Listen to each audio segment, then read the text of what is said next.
Before we get into today's story, make sure to hit that like button on this video so we can keep bringing you more.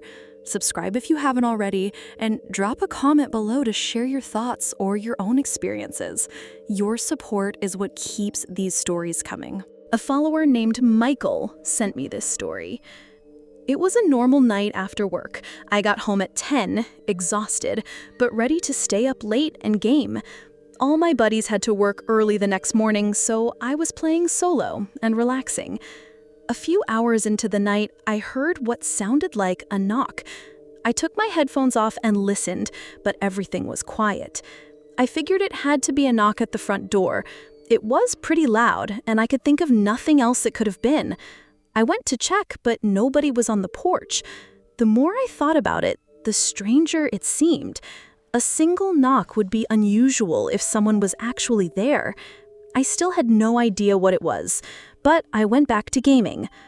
About half an hour later, I heard another sound. This time, it was a soft click, like something closing. I immediately took my headset off and looked behind me. The house was quiet. I got up and walked through the place. I didn't check every inch, just looked for any obvious signs of what I had been hearing. The house was fairly old, so I usually chalked these things up to creaks from the aging wood. After finding nothing unusual, I sat back down. I was still hesitant to put my headset back on, but eventually I did. Only a couple of minutes later, I saw something, a reflection moving across my computer screen. Maybe it was a shadow, but it made me jump. I spun around, heart pounding. This time, I knew without a doubt that someone was inside my home and had just moved somewhere behind me. My desk was in the living room, with a long hallway leading to 3 rooms.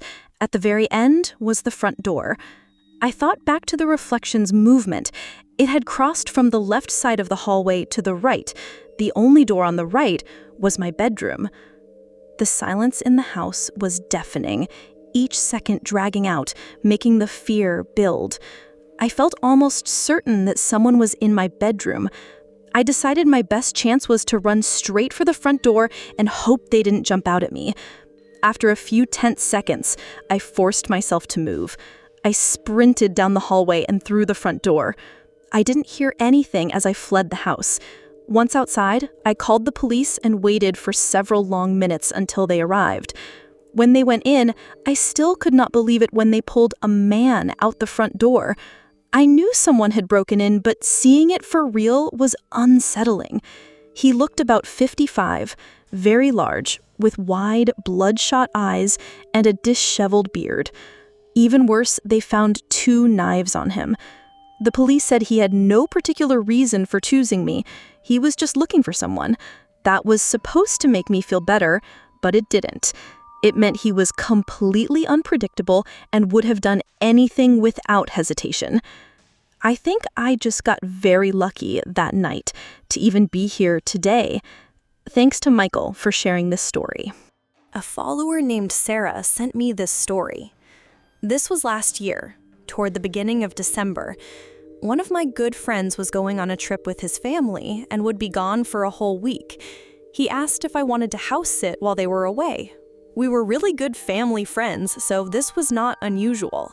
I had actually done the same thing for them the previous year. They had a couple of fish tanks and a lot of plant houses that needed to be cared for, and in return, I would get to stay at their house for the week. I lived in a small apartment, so I was always happy to accept the offer. I headed over a couple of hours before they left to hang out and get a refresher on everything I needed to do. Once they left, I unpacked my things and got settled in. Around 6, I went out to pick up dinner. I brought it back and ate in the living room while watching TV. About half an hour later, there was a knock at the door. I paused the show and went to see who it was. A man in his 30s stood there. He was not wearing a delivery uniform, just regular clothes. I cracked the door open and asked what he needed. He looked startled to see me, but quickly recovered and asked if my friend was home. He called him by name, so I thought he might have been a friend of his. I told him he would have to come back another time. He didn't ask anything else and simply walked away. I probably should have asked what he wanted, but I figured he should have told me. I texted my friend to let him know someone had come by. He called me soon after, and after a brief conversation, he said he had no idea who the man could have been. I kept an eye out for the rest of the day, but still thought it was probably nothing serious. I watered the plants, fed the fish, and around 9 started setting up the couch for bed. As I was arranging blankets, there was another knock. It was the same man. This time I did not open the door. I called out, asking what he needed and if he could come back another day. He just stood there, listening, staring at the door like he was thinking. Then he walked away without a word. I made sure the lock was locked. Looking back, I should have called the police, but I didn't want to cause trouble, especially being at someone else's house. The man hadn't done anything illegal yet.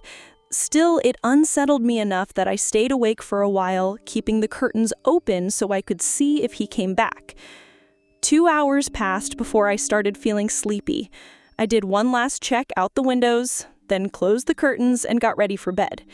I brushed my teeth, took a quick shower, and within 10 minutes was back downstairs. I turned off the lights and did one final check outside before lying down. That was when I noticed something was wrong.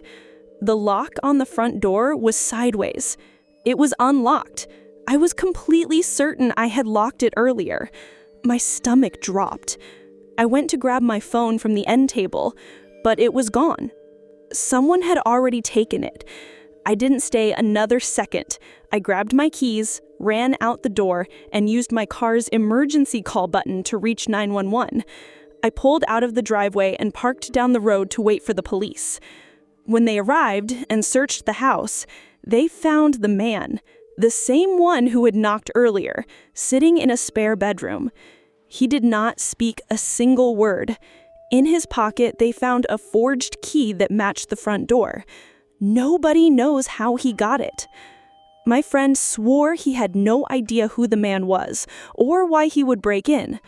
But something in his voice made me feel like there was more to the story. Suspiciously, we haven't talked much since. I don't know what would have happened if I hadn't noticed the unlocked door and gone to bed. I honestly don't think I would have woken up. Thanks to Sarah for sharing this story. Thanks for sticking around till the end. If you enjoyed the story, don't forget to give the video a like and leave a comment with your thoughts. And if you haven't already, hit that subscribe button and turn on notifications so you never miss a terrifying tale. See you in the next one.